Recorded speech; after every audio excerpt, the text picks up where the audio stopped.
Hello guys, this is Utkarsh and this is Manish, and today we're going to be talking about evolution of comedy.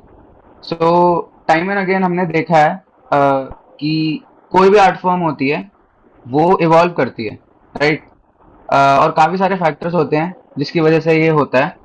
तो हम यहाँ पे सिर्फ India की बात नहीं करेंगे, इन जनरल कॉमेडी का लाइक पूरा ग्लोबल सेटअप क्या है और कैसे उसमें चेंजेस आए और उसका क्या इम्पैक्ट पड़ा एंड ऑल दैट।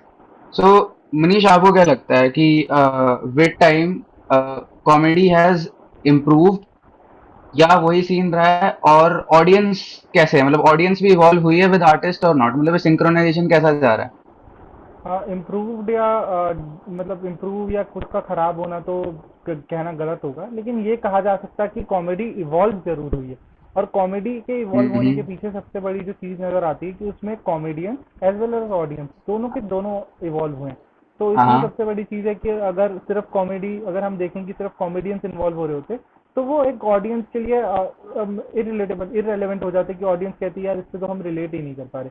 और अगर सिर्फ ऑडियंस ही हम्म। अपग्रेड होती, ऑडियंस ही इवॉल्व हो रही होती विद टाइम, और कॉमेडियंस नहीं होते तो कॉमेडी ऑडियंस को लगता कि यार ये क्या कॉमेडी हो रही है, मतलब उसी टाइम की चली आ रही है और अब तक उसमें कुछ चेंजेस नहीं आए। तो आज के टाइम पे हम जैसे देखते भी है कि जो एक जोक कल्चर होता था पहले, जो राजू श्रीवास्तव आते थे कि एक जोक को पोर्टे करते थे, एक बहुत छोटा जोक होता था उसको एक फनी वे में आके बोल देते थे, दो तीन जोक्स आ गए, चार जोक्स आ हाँ, गए, पांच स्लैपस्टिक जोक्स आ गए। कॉमेडी, हाँ। हाँ, वो बहुत ज्यादा चेंज हुआ है। हम कहेंगे कंपैरिजन में अब जो कॉमेडी हो रही है वो एक स्टोरी टेलिंग की तरह होती है कि हाँ, एक स्टोरी के अंदर कुछ कुछ चीजों को, कुछ कुछ एलिमेंट्स को ऐड किया जाता है। वो पहले भी स्टोरी होती थी, अब भी स्टोरी होती थी, लेकिन पहले जो होता था कि हम्म। उसको एक छोटे से फ्रेम में डाल के जल्दी से खत्म करने की कोशिश होती थी। पंचेस वो होते थे, जैसे पंचेज मतलब होती होता थी। रहे कि लाइक परफेक्टली सूट, हाँ हाँ हाँ, तो वो चीज़ होती थी, लेकिन अब ये हो गया कि अब वो पूरा एक स्टैंड अप कॉमिक खड़ा है और वो आपको समझाने की कोशिश कर रहा है। हाँ, अब ये वही बात है कि अगर आपको राजू श्रीवास्तव पसंद है तो राजू श्रीवास्तव का कोई कंपैरिजन नहीं है कि हाँ, वो राजू श्रीवास्तव से हाँ वहां पे हाँ। जगह पे वो फिट है। फिर आप बोलेंगे कपिल हम्म। शर्मा का कोई कंपैरिजन नहीं है। बहुत सारे स्टैंड अप कॉमिक्स उनको देख के बल्कि सीखते हैं और उनसे इंस्पायर्ड होकर यहाँ पे आए। अब अगर आप बोलेंगे कि अनुभव सिंह बस्ती जो है वो बहुत अच्छे हैं, कि हाँ बस्ती बहुत अच्छी कॉमेडी करते हैं, या जाकिर खान बहुत अच्छी कॉमेडी करते हैं, I am big fan of Zakir Khan by the way. तो अगर हम ऐसे बात कर रहे हैं कि जाकिर खान हो गए, बस्ती हो गए, या फिर पुराने कॉमेडियंस हो गए, इनमें कौन अच्छा है, तो वो कहना बहुत मुश्किल है, क्योंकि आपको ऑडियंस के साथ रिलेटेबल होना बहुत जरूरी है। जाकिर खान को सबसे ज्यादा हम्म। वाइडली फॉलोइंग मेरे को लगता है इसलिए मिलती है, और बस्ती इवन दोनों को इसलिए सबसे ज्यादा फॉलोइंग मिल रही है इस टाइम पे, वो इंजॉय इसलिए करते हैं क्योंकि वो ऑडियंस के साथ बहुत रिलेटेबल है। वो जिस हिसाब से जोक्स को फॉर्म करते हैं, एक आदमी को लगता है कि यार ये तो मेरी कहानी है। तो वो वाली चीज उसके साथ, वो जो एक बॉन्ड सेटअप हो हम्म। जाता है, वो बहुत ज्यादा जरूरी है ऑडियंस के साथ। और पहले यही चीज राजू श्रीवास्तव करते थे या सुनील पाल करते थे, तो वो अपनी ऑडियंस के साथ ज्यादा कंपेरेटिव और बिल्कुल बहुत ज्यादा बिल्कुल जेल कर बिल्कुल। पाते थे। यही चीज है। हमेशा मैंने नोटिस करा है, सिर्फ कॉमेडी में नहीं, इन जनरल दो टाइप के आर्टिस्ट होते हैं। एक हम्म। आर्टिस्ट होता है जो कहता है कि भाई मैं कुछ भी करूंगा, तुम भाड़ में जाओ, है ना? लाइक आई हाँ, do what ever the hell I want, आपको समझ आ रहा है नहीं आ रहा, नहीं नॉट आ रहा, माई नहीं आ प्रॉब्लम, रहा। हाँ, राइट? हाँ, और हमेशा जरूरी नहीं है कि ऐसा आर्टिस्ट को भी क्रिटिक्स अप्रिशिएट कर पाए, क्योंकि again critics also have a limit, right? हाँ, हाँ, कि तो एक वो सीन होता है। दूसरा ये होता है कि there is a kind of artist जो मतलब देखो, हर आर्टिस्ट इन जनरल वो चाहता है कि उसकी ऑडियंस से रिएक्शन आए उसको, है ना? वो समझ पाए वो कहना क्या चाह रहा है, राइट? बट आई बिलीव एक आर्टिस्ट होता है जो कंप्लीटली उस चीज पे इतना फोकस करता है कि उसको ये होता है कि ऑडियंस से रिएक्शन आना चाहिए। मतलब आप कह लो, एक जो प्रॉपर मतलब क्रिटिकल वाला हो गया, और एक हो गया जो मतलब मासी टाइप है कि भाई मेरे को बस नंबर्स करने हैं, राइट? एंड आई थिंक दोनों में कोई गलती नहीं है, राइट? दोनों की मतलब अपनी चॉइसेस है और उसमें कोई वो नहीं है। और इम्प्रूव वाला जो इम्प्रूव, वो मैंने वर्डिंग गलत यूज कर ली। मेरा भी यही कहना था कि एवोल्यूशन जो है, मैं इस मतलब इम्प्रूव वर्ड मैंने इसलिए यूज करा है कि एवोल्यूशन जो हुआ है, राइट? आई जैसे पहले कुछ जोक्स होते थे, right? There were some topics, right? मतलब मैंने रिलीजन पे जोक्स पहले भी नहीं सुने, आज हो जाते हैं। पहले रिलीजन पे नहीं होते थे, राइट? सेम चीज मैं कहूंगा, पॉलिटिकल जो होते थे, आई थिंक मैंने शायद ही कोई मतलब हो सकता है आपने देखे हो कि कि बहुत ही सटायर या कटाक्ष जिसे कहते हैं, मतलब वो कोई कस रहा हो, राइट? लेकिन आज वो थोड़ा ज्यादा फ्रीक्वेंट हो गया। तो कुछ कुछ चीजों में तो इम्प्रूव हुआ है, बट आई बिलीव कि सर्टेन चीजें जो होती हैं, राइट? बीट किसी की अपीयरेंस को लेके हो सकता है, जेंडर को लेके, किसी चीज को लेके, तो those jokes were kind of like, कैसे बोलें, मतलब पहले ज्यादा थे अब कम हो गए, right? And I am not saying कि ये कोई अच्छी बात है बुरी बात है। मेरा इस पे लाइक काफी न्यूट्रल सा ओपिनियन है, right? Because but still I believe कि लोग कहीं ना एक आर्टिस्ट को एक बुली से कंपेयर कर लेते हैं, अगर वो कई बार ज्यादा वो आगे चले जाते हैं कि भाई इसने ऐसा कैसे बोल दिया, है ना, या ये ऐसे क्यों कह गया। बट आई थिंक एक आर्टिस्ट, आपको डिफरेंस समझना पड़ेगा कि एक आर्टिस्ट का पर्पस आपको एंटरटेन करना है। वो लिटरली किसी पे मजाक उड़ा रहा है किसी पे, तो लिटरली उसके पीछे वो तुम्हारा कोई पीछा नहीं कर रहा, किसी एक बंदे को उसने ऑडियंस से मजाक उड़ा दिया कि भाई आप क्यों कर रहे हो, उसकी कोई पर्सनल दुश्मनी नहीं है। तो आई डू बिलीव कि कहीं ना कहीं प्रोज एंड कॉन्स रहे हैं कुछ चीजों में, लाइक विद टाइम वो इवॉल्व हो गया है, कुछ चीजों में चीजें पहले से वर्स हो गई हैं। सो मतलब बहुत ही एक टिप टैप वाला है कि मतलब आप फिंगर नहीं रख सकते कि ये चीज सही है। इस पे मेरा ये मानना है कि हाँ कॉमेडी, और वही जो हम बात कर रहे हैं कि इवॉल्व हुई है, क्योंकि पहले जो लोग थे वो जेंडर वाले जोक जो होते थे उसको ज्यादा एक्सेप्ट करते थे। लोग आते थे, एक कॉमेडियन आता था, वो अपनी वाइफ के ऊपर जोक करता था और लोग बहुत हंसते थे ठाके मार के कि हाँ वाइफ के ऊपर जोक हो रहा है, ठीक है। हाँ, हाँ। बहुत सारे कॉमेडियंस ने किया। आज के टाइम पे वो कॉमेडी कम देखने को मिलती है, क्योंकि लोग थोड़े से ऑफेंस हो जाते हैं उस चीज को सुन के कि यार ये ऐसे कैसे हम्म। बोल सकते हो। और जैसे पहले होता था कि रिलीजन को लेके, तो मैं कहता हूँ कि रिलीजन को लेके जोक्स अगर पहले होते तो वो कल भी कंट्रोवर्सी होती, आज भी कंट्रोवर्सी होगी, क्योंकि रिलीजन इज समथिंग राइट जिसको राइट अब राइट। लोग बहुत ज्यादा अपने प्रायोरिटीज पे रखते हैं कि इसके ऊपर जोक नहीं करना चाहिए। लोग बहुत ज्यादा प्रायोरिटाइज करते हैं हम्म। अपने रिलीजन को। और मेरा भी ये मानना है कि अगर आप रिलीजन पे जोक कर रहे हैं तो यू शुड बी केयरफुल, आप किसी रिलीजन के हम्म। सेंटिमेंट्स को हर्ट ना करें। अगर एक कॉमेडियन है उसको भी कहीं ना आर्टिस्ट को कहीं थोड़ा केयरफुल होना चाहिए, एक्स्ट्रा सेंसिटिव। हाँ हम्म। केयरफुल होना चाहिए, क्योंकि आप एक आर्टिस्ट हैं तो आपको पता है कि वो चीज़ किसी सेंसिटिव है। बिकॉज एक आर्टिस्ट से ज़्यादा कोई नहीं समझ सकता कि वो चीज़ कितनी अच्छी और कितनी खराब है, मेरा ये मानना है। क्योंकि आर्टिस्ट के पास जो लेंस होता है वो सबसे ज़्यादा देख पाता है एक अच्छी चीज़ को, एक बुरी चीज़ को, तभी वो एक राइट। आर्टिस्ट है कि वो उस चीज़ को रिप्रेजेंट कर रहा है एक सर्टेन वे हम्म। में। तो मेरा ये मानना। और दूसरी चीज़ हम्म। इसमें जो बात हो रही थी कि हम्म। आज के टाइम पे रिलीजियस कॉमेडी को थोड़ा लोग देखते हैं और थोड़ा सा मतलब एक्सेप्टेबल हो गई है सोसाइटी में। और हम्म। जो जोक्स होते थे जेंडर वो अब चेंज हो गए। पॉलिटिकल सेटायर्स का मेरे को सबसे अच्छा लगता था कि आज के टाइम पे पॉलिटिकल सेटायर्स बल्कि कम हो रहे हैं पहले से। पहले लोग बहुत सारे जोक्स करते थे पॉलिटिकल, लेकिन आजकल हो ये गया ना कि अगर आप एक पार्टी के अगेंस्ट जोक करते हैं, एक पार्टी के पर्सन के ऊपर जोक करते हैं, तो लोग उसको कनेक्ट कर लेते हैं कि ये आपकी आइडियोलॉजी है, आप किसी को प्रमोट कर रहे हो या किसी को डिमोट कर रहे हो। और वो चीज़ उसमें लोगों में आ जाती है कि यार आप इसके अगेंस्ट कैसे बोल सकते हो या इसके फेवर में कैसे बोल सकते हो। लोगों को भी ये समझना हम्म। होगा कि एक आर्टिस्ट भी एक आर्टिस्ट का तो काम ही है ना कि वो आपको सोसाइटी का मिरर रिप्रेजेंट करे, कि आप देख सको कि हाँ वो क्या चल रहा है सोसाइटी में। आर्टिस्ट का काम ही वही है, वरना आर्टिस्ट का हाँ। काम क्या है? वो क्यों आप लोगों के सामने आके वो बिल्कुल। अपने आप पर, अगर उसको सिर्फ जोक्स करने, सिर्फ आके हर बार तो मजाक नहीं करेगा, कभी ना कभी एक बहुत कंट्रोवर्शियल चीज होगी उस पर आके अपना उसको एक जो एक अपनी सोच है वो हम्म। रखना बहुत जरूरी है। और सोसाइटी को भी कहीं ना कहीं उसके लिए एक्सेप्टेंस दिखानी चाहिए, जो कि आज के टाइम पे मैं ये मानता हूँ कि ये कहना गलत होगा कि सोसाइटी ज्यादा इंटॉलरेंट हो गई है। बिकॉज ये थोड़ी सी गलत स्टेटमेंट इसलिए क्योंकि बहुत सारी चीजों में सोसाइटी ने एक्सेप्ट करना भी शुरू कर दिया। लेकिन फिर भी मैं ये मानता हूँ कि सोसाइटी को थोड़ा सा एक्सेप्टेंस होना बहुत चाहिए। सब्जेक्टिव हुआ है, लाइक इट्स लाइक मुझे ऐसा फील होता है, अगर एक इक्वलाइजर के लेवल पे देखें कि 8-10 पैरामीटर्स पे अगर आप नापो इस चीज को, तो मुझे ऐसा लगता है कि जो पहले एवरेज आ रहा था और जो आज एवरेज आ रहा है वो बराबर ही है। कुछ चीजों में वो बढ़ गया, कुछ चीजों में कुछ वो घट चीजें गया। कम हो गई, वही राइट। सोसाइटी का तो वही हाँ। एवोल्यूशन है कि एक कॉमेडियन हम्म। का एवोल्यूशन है, वो ऑडियंस का एवोल्यूशन है, वो सोसाइटी का एवोल्यूशन है, वो सबका ही एवोल्यूशन है कि हाँ प्रॉपर एक तरीके से चलती आई है और उसमें चेंजेस हुए हैं। यही मेरा हाँ। मानना है। और दूसरी चीज जो इसमें नहीं नहीं मैं हम्म। हाँ दूसरी चीज जो इसमें समझ पाता हूँ कि एक जो एक आर्टिस्ट है उसको भी कहीं ना कहीं केयरफुल होना चाहिए कि अगर आप सोसाइटी के साथ इवॉल्व होते हैं तो अभी भी आपको समझना चाहिए कि सोसाइटी क्या देखना चाहती है, क्या सुनना चाहती है। अगर आप उसके अराउंड वो चीज़ें लिखें या उसके अराउंड वो चीज़ें रिप्रेजेंट करें तो वो ज़्यादा अच्छा होता है। अगर कोई अगर आपकी ऑडियंस ऐसी है कि वो रिलीजियस जोक सुनना नहीं पसंद करती, तो ठीक है आप वो जोक्स मत करिए, वो ज़्यादा अच्छा रहता है। मैंने बस्ती की बात करी, जाकिर खान की बात करी, इनमें सबसे ज़्यादा मेरे को अच्छी क्वालिटीज़ यही लगती है कि यार ये लोग है ना, कभी भी मैंने जाकिर खान की तो मैं बहुत रिस्पेक्ट करता हूँ, कभी एक मैंने रिलीजियस जोक नहीं सुना कि उन्होंने किसी के रिलीजन के लिए बोला हो। मेरे को इतनी प्यारी चीज़ लगती है। अगर हाँ, और एक ऑडियंस वाली बात आजकल बहुत होती है कि क्राउड वर्क करते हैं और हमारी बेइज्जती हो जाती है, हम्म। ऑडियंस उसमें बहुत ऑफेंड होती है। इसमें मेरा ये हाँ। मानना है कि अगर एक कॉमेडियन है तो उसको सबसे पहले, एक आर्टिस्ट है, कॉमेडियन भी छोड़िए, एक आर्टिस्ट, उसको पहले पूछ लेना चाहिए और उसे जान लेना चाहिए कि सामने वाला उस चीज में इंटरेस्टेड है या नहीं। आप किसी को अपने शो पे बुलाते हैं, वो आपको पैसे दे के देखने आए, इट्स अ बिग थिंग कि कोई आपको आज के टाइम पे इतना, जब लोग व्यस्त हो गए, इतना ज्यादा बिजी हो गए हैं, उसके वो अपने शेड्यूल से टाइम निकाल के आपको देखने आ रहा है, आप उसकी इंसल्ट कर दे रहे हैं और उसको पता नहीं है वो चीज उसके लिए एकदम बहुत कह सकते हैं इम्पल्सिव है। तो वो एक्सेप्ट करने में उसको थोड़ा दिक्कत होता है और उसके बट लोग ये बात डिफरेंस होती है, लाइक देखा जाए अगर आर्टिस्ट के पॉइंट ऑफ व्यू से देखो तो वो गलत नहीं है, बट अगर आप हाँ एक ऑडियंस मेंबर के पॉइंट ऑफ व्यू से देखो तो गलत वो भी नहीं है, कि गलत मतलब वो यहाँ पे आप सही कह रहे हो क्योंकि हम्म। वो तो आर्टिस्ट था, वो तो कह के निकल गया, बट जो ऑडियंस मेंबर है उसको हो सकता है लाइक ट्रोल किया जाए उस चीज पे, इश्यूज हों। हाँ तो हाँ हाँ। वो बात तो है, आई क्राउड अग्री। वर्क होना और जो चाहिए। आपने क्राउड वर्क होना जो चाहिए, लेकिन टॉलरेंस। उसकी इसकी लिमिट होनी चाहिए कि हाँ, हम्म। क्राउड वर्क कितने लेवल राइट। तक हो कि ठीक है, सामने वाले को बहुत ज्यादा वो ना ऐसा ना लगे कि सामने वाले ने इंसल्ट कर दिया बिल्कुल, और उसको बुरा ना लगे उस चीज को कि यार मैं इसकी शो पे आया और उसने मेरी इंसल्ट कर दी, मैं अगली बार क्यों आऊंगा। ऑडियंस को वो भी नहीं लगना चाहिए, और उस पर मजाक हो भी जाना चाहिए, क्योंकि लोगों को अच्छा लगता है ना कि यार मेरे से बात कर रहा है। और किसी लोग को अगर बात करनी है कॉमेडियन से, तो उसके लिए एक अच्छा, मैं कह सकता हूँ कि एक अच्छा तरीका भी, आप किसी से इंटरेक्ट कर सकते हैं, किसी से बात कर सकते हैं।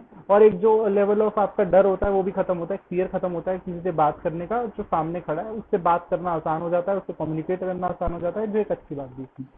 या बट आई बिलीव कि crowd work is like an open roast, जो मेरा जजमेंट है। अगर आप थोड़े सेंसिटिव हो, लाइक अगेन, मैं ये नहीं कह रहा कि मतलब बहुत स्क्रीन पे तो कुछ ही नहीं होना चाहिए, और अगर आपको क्राउड वर्क से इशू है तो लाइक मतलब आई बिलीव कि आपको वहाँ पे ऑडियंस में होना ही नहीं चाहिए। बिकॉज क्राउड वर्क का सेटअप ऐसा है कि वो आपको पकड़ेंगे ही पकड़ेंगे, लाइक वो पकड़ेंगे नहीं, इन जनरल आपसे वो इंटरेक्ट करेंगे। And obviously because they are a comedian, तो they will make fun about like anything that they can pick on, right. So इसमें कुछ वो नहीं है। और जो आपने वो वाली बात बोली थी कि एक आर्टिस्ट को थोड़ा सेंसिटिव रहना चाहिए कुछ चीजों पे, कुछ बात करते हुए, तो उस पे भी मेरे को मतलब बहुत कॉन्ट्राडिक्टरी स्टेटमेंट है। बट मुझे ये मेरे दिमाग में आया कि मतलब जैसे कि एक बार आई थिंक एलॉन मस्क और someone else was talking about कि समवन हैज क्रिएटेड, जैसे एक रोबोट का कहते हैं, an artificial intelligence, the most difficult thing for artificial intelligence is to be creative. तभी कहते हैं क्रिएटिव जॉब्स एंड में रह जाएंगे अगर मान लो एआई मतलब टेक ओवर भी करता है, राइट। सो उसमें कहा था कि एक एआई बना जो पेंटिंग करता था, राइट। तो उसने पेंटिंग करी, मतलब आर्टिस्ट था। तो उसको कैनवस जो था, वो पहले कैनवस में उसे मजा नहीं आया, उसने फिर कैनवस और बड़ा करा, उसने कैनवस और बड़ा करा, फिर उसने लिटरली मतलब बहुत ही बड़ा कैनवस कर दिया, मतलब बिल्कुल सुपर ह्यूमन टाइप था, लेकिन उसका उसको कभी सेटिस्फाइड नहीं हुआ। तो आई थिंक कहीं ना कहीं आर्टिस्ट जो होता है हमेशा फ्रीडम सीख करता है, राइट। उसके लिए लिमिटेशंस नहीं होती, बाउंड्रीज नहीं होती। बट उसको कहीं ना कहीं ये भी देखना चाहिए कि जो उसकी आर्ट, जो आर्ट की सबसे बड़ी स्ट्रेंथ है कि वो कैनवस पे है। अगर कैनवस ही नहीं है तो आपकी आर्ट नहीं है।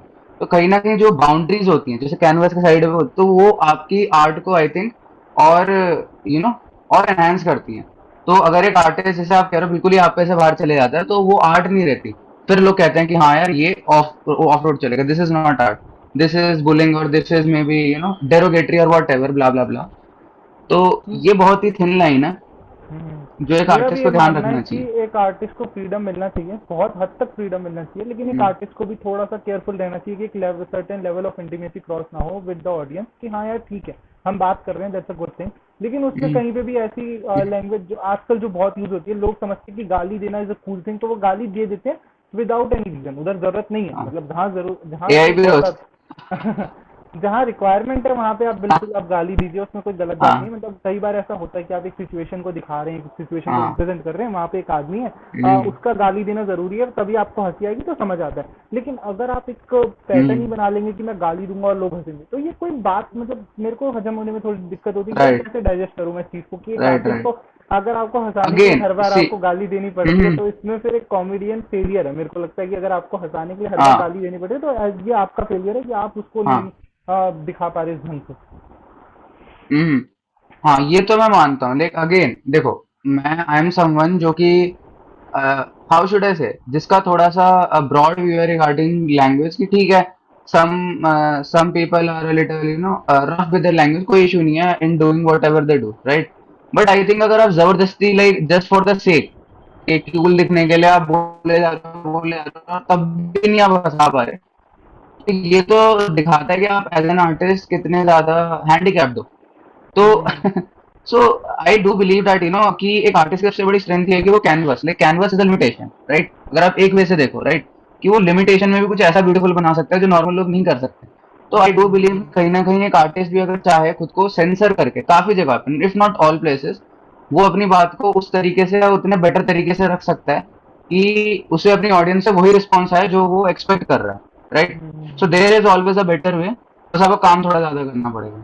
सही बात है, नहीं काम थोड़ा ज़्यादा करना पड़ेगा, मेहनत थोड़ी ज़्यादा करनी पड़ेगी, तभी लोग आपको देखना पसंद भी करते हैं। अगर आप थोड़े टाइम तक खुश रह के थोड़ी बहुत चीज़ें कर लेते हैं और बहुत एक आपको अर्ली बूस्ट मिल जाता है, तो आप ज़्यादा टाइम तक स्टिक नहीं कर सकते अगर आप एक तरह की कॉमेडी पे स्टिक करे जा रहे हैं कि नहीं यार मैं गाली दूंगा और लोग हंसेंगे। वो एक बार, दो बार, तीन बार, चार बार अच्छा लगेगा, हम्म। पांचवी बार से लोग आपको देखना हाँ बंद कर देंगे। सिंपल बात है, बहुत आसान बात है। हाँ हाँ अगर आप ऑडियंस के साथ अभी अभी की ऑडियंस को रिलेटेबल लग रहा है, गाली देना अच्छा लग रहा है, अब कोई अपने पेरेंट्स के साथ आया उसको गाली देना नहीं पसंद आएगा, तो वो अगली बार अपने पेरेंट्स के साथ नहीं हाँ जाएगा। तो ऑब्वियस है। एक सर्टेन, हाँ तो वो चीज़ होती है कि आपको एक सर्टेन लिमिट बना के रखनी चाहिए। उससे होता ही है कि मैं तो ये मानता हूँ कि किसी भी कॉमिक को वो अपने शो पे 18+ एज लिखते हैं, ये लिखते हैं, तो वो लीगली किसी भी चीज़ के लिए बाउंड नहीं है।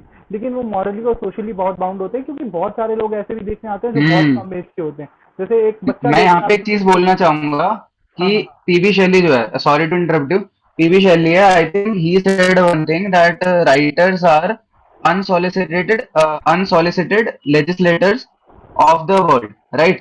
So hmm, kind of like they are the ones that play with right and wrong. So I hmm, think as an artist, as a comedian, आपको ये बात ध्यान रखनी चाहिए कि आप अगर सही गलत, अगर आप literally if you want to do a stand up that educates as well as entertains, तो आपको काफी केयरफुल रहना पड़ेगा कि आप जेन्युइनली कुछ ऐसी चीज तो नहीं कह रहे, क्योंकि ये बहुत ही वैसा कह सकते हैं, not direct but it's a very, it's still a moral obligation of an artist कि वो इम्पैक्ट कर रहा है, right? He is influencing people, तभी इन्फ्लुएंसर वर्ड भी जादू है, राइट? तो कहीं ना कहीं उसे कुछ ऐसा नहीं करना चाहिए, तो उसे भी पता है कि उसने तो मजे मजे में कह दिया, बट वो जैसा आपने बोला कि 14 साल का लड़का किसी बहुत ही टेंडर माइंड्स पे गलत इम्पैक्ट डाले। बिल्कुल, बिल्कुल। नहीं, सही बात है। ये बहुत फ़र्क पड़ता है इस चीज़ का। और मेरे को एक चीज़ इसमें सबसे ज़्यादा जो ख़ास चीज़ लगती है और जो मेरे को सबसे ज़्यादा समझ आता है कि एक जो मैं चीज़ कहना चाह रहा था यहाँ पे, कि एक जो कॉमेडियन है वो अपने आप को थोड़ा-सा टोन डाउन करके अपने आप को थोड़ा-सा सटल वे में रिप्रेज़ेंट कर सकता है। और इसका सबसे अच्छा बहुत सारे एग्ज़ाम्पल्स हैं, मैं किसी का नाम लेके यहाँ पे नहीं करना चाहूँगा, लेकिन बहुत सारे एग्ज़ाम्पल्स हैं। अगर लेकिन जैसे अब बहुत सारे मतलब तरीके से बोलते हैं कि हाँ यार, किसी अगर पॉलिटिक्स के ऊपर भी जोक करना है तो एक तरीका होता है कि हाँ आप किसी को गाली मत दीजिए। हाँ, एक मैं कहता हूँ एक जनता का प्रतिनिधित्व होता है, एक जो जनता का मतलब एक आदमी जो जनता को रिप्रेजेंट कर रहा है, आप उसको अगर गाली देते हैं कि हाँ भाई ये आदमी कोई भी हो, वट एवर ही इज या शी इज, की वो कोई भी एक पर्सन है जिसको आप गाली दे देते हैं और वो बेसिकली सोसाइटी को रिप्रेजेंट करता है इन सर्टेन वे, आप उसको गाली कैसे दे सकते हो? You need to be careful. आप उसके ऊपर जोक कर सकते हो, that joke should not be hmm. Offensive. इसकी जिम्मेदारी जो होती है वो एक कॉमेडियन की एक आर्टिस्ट राइट। होती है, आप अपने आप को एक लिमिट में हाँ। डालिए, जोक करिए। हाँ, बहुत सारे मतलब ऐसे कॉमेडियंस हैं जो आज पॉलिटिक्स पे जोक करते हैं और बहुत बहुत तरीके से जोक करते हैं, और अच्छी बात है, करना चाहिए। पॉलिटिक्स पे जोक नहीं होगा तो फिर वो सटायर हम्म। मर जाएगा, मजा कहाँ आएगा? मतलब अगर आप पॉलिटिक्स छोड़ हम्म। दें, जेंडर छोड़ दें, आप रिलीजन छोड़ दें, कास्ट छोड़ दें, फिर आप बात किस पे करेंगे? फिर तो आप वही डेली बेसिस पे बात करेंगे जो राइट। लोग उसमें मजा, मतलब वही बात राइट। हो जाती है ना कि उसमें आप देखेंगे क्या? अगर आप अपने स्कूल की हम्म। कहानी सुना रहे, तो वो स्कूल की कहानी हो सकता है हम्म। सिर्फ आपकी हो। जो प्राइवेट सरकारी स्कूल का हम्म। लड़का अपनी कहानी सुनाएगा वो प्राइवेट स्कूल वाले के लिए रिलेटेबल नहीं है। लेकिन एक अगर नेता है तो वो नेता तो सबके लिए ही है। जो एक पॉलिटिशियन है वो पॉलिटिशियन सबके लिए। तो आप रिलेट कर पा रहे हैं ना? एक जो हम्म। जेंडर है, अगर एक मैं हम्म। बात करता हूँ, एक मेल की, एक मेल की, एक फीमेल की बात करता हूँ, या किसी अदर जेंडर की बात करता हूँ, तो वो सबके लिए सेम है। आप इसमें ये नहीं कह सकते कि ये जेंडर सिर्फ इसके लिए इस एंगल से देख रहा है तो इसके लिए सिर्फ मेल है या इसके लिए फीमेल। ऐसा नहीं होता ना। जेंडर शुड बी समथिंग जो सबको सेम ही दिखता है। आंखें तो सबकी सेम है। राइट। अगर वो पॉलिटिशियन को सेम देखता है, जेंडर को राइट। सेम देखता है, कास्ट को सेम देखता है, रिलीजन को सेम देखता है, तभी तो वो रिलेट कर पाएगा।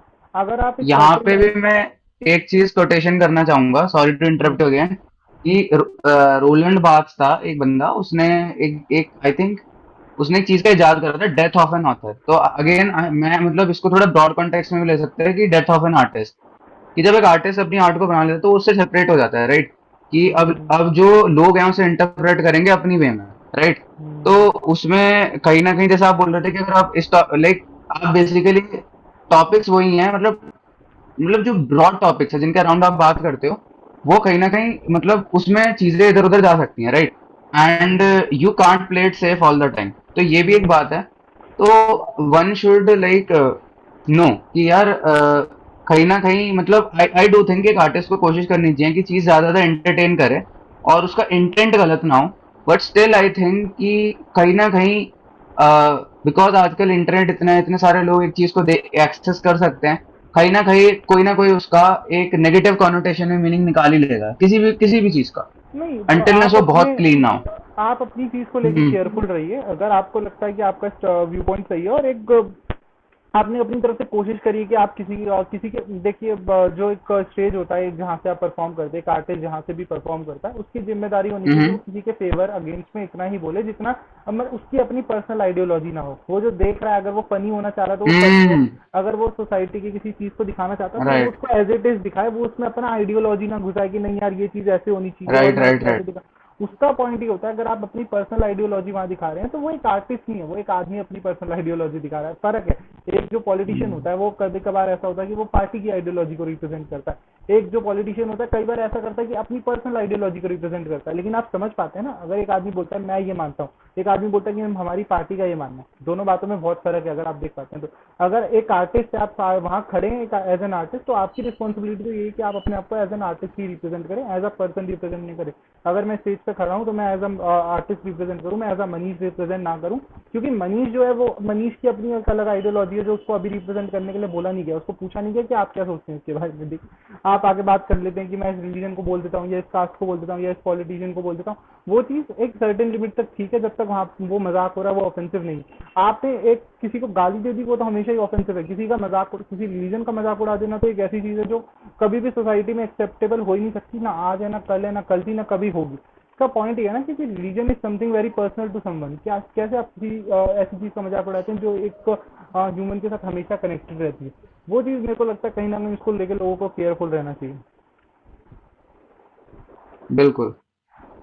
ये तो है, बट अगेन आई थिंक कि कहीं ना कहीं it's a like it's a two way street. ठीक है, मतलब कई बार हो सकता है कि आर्टिस्ट का इंटेंट ना भी हो, लेकिन ऑडियंस अपने पार्ट पे चाहिए, बात को ऐसे कहते हैं ना राई का पहाड़ बना दे।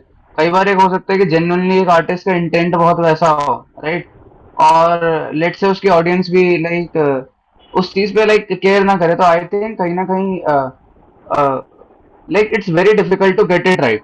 नहीं, इसका सोसाइटी का मतलब कोई एक्सेप्टेंस, रेसिपी नहीं। सोसाइटी का भी मोर एक्सेप्टेबल होना जरूरी है, तभी एक आर्टिस्ट अपने आप को फुली दिखा सकता है। अगर आप एक ऑडियंस के तौर पे अपने आप को बिल्कुल रिजिड कर लेंगे, नहीं यार ये चीज गलत है, अगर किसी ने रिलीजन पे, मतलब मैं ये कहता हूँ कि अगर आप रिलीजन पे बात कर रहे हैं करिए, वो कोई उसमें गड़बड़ वाली बात नहीं, कोई दिक्कत वाली, लेकिन आप हम्म। एक रिलीजन के पर्टिकुलरली अगेंस्ट मत बोलिए, वो थोड़ा सा गलत लगता है कि आप किसी और रिलीजन के और या फिर आप सेम आई रिलीजन थिंक होती है। अगर आप हम्म। हम्म अगर आप किसी सेंसिटिव टॉपिक को टच कर रहे हैं, तो और लेट्स से आप आर्टिस्ट हैं, like you mind be whatever, like basically चलो यहाँ पे हम बात कर रहे हैं कॉमेडियन की, तो एक कॉमेडियन है, तो even if they are talking about a very sensitive subject, उनका एम जो होना चाहिए, इंटेंट होना चाहिए, वो अपनी आर्ट फॉर्म को बेटर करना चाहिए, ना कि to promote some hidden agenda. वो गलत लगता है, राइट? एक कॉमेडियन कि का सबसे बड़ा क्या एम यही होना चाहिए कि वो ऑडियंस को हंसाए, ठीक है, सबसे बड़ा एम यही होना चाहिए कि मैं आऊं ऑब्जेक्टिव मैं रहे, as audience objective as objective रहो, पॉसिबल, हाँ जितना एज रह सकूं। ऑब्जेक्टिव एज कहीं पॉसिबल। कहीं पे चीजें हो हाँ। सकती हैं जो थोड़ी सी ऑडियंस को लग जाए और उसका इंटेंट ना हो, वो चीज समझ आती है, कई बार ऐसा होता है। लेकिन आप अगर आपके ऑडियंस को समझाते हैं और आपके पॉइंट में आपके पॉइंट सही होते हैं तो ऑडियंस भी उसको एक्सेप्ट करती है।